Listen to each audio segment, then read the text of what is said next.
In today's video, I'm going to teach you how to change your organization profile icon in Goodday.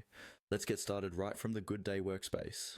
Make sure you're logged into your account and you're on the main dashboard. We'll be working from the left side of the screen where your navigation, menu, and profile area are located. First, look toward the lower left corner of your screen for your profile section. This area usually shows your current user avatar or initials. Go ahead and click on that profile icon.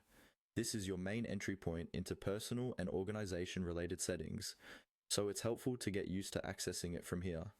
Once the profile menu opens, you'll see several options related to your account. From this list, click on Account Settings. This will take you to a dedicated settings page where you can manage both your personal preferences and any organization level settings you have access to.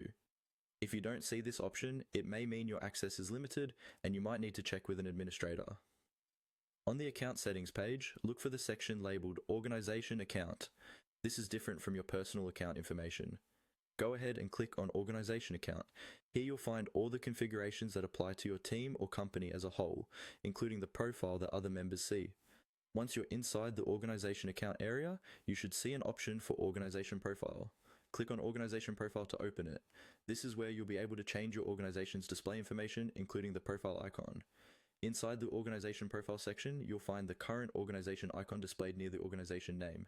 From here, you can update it to match your company logo, a team image, or any visual that best represents your organization.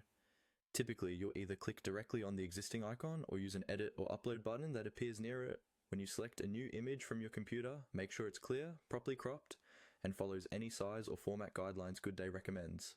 A simple, high contrast logo often works best, especially at smaller sizes. After you've chosen and uploaded your new icon, remember to save your changes. Once saved, your updated organization profile icon will appear for everyone in your workspace, helping keep your Goodday environment consistent with your brand or team identity.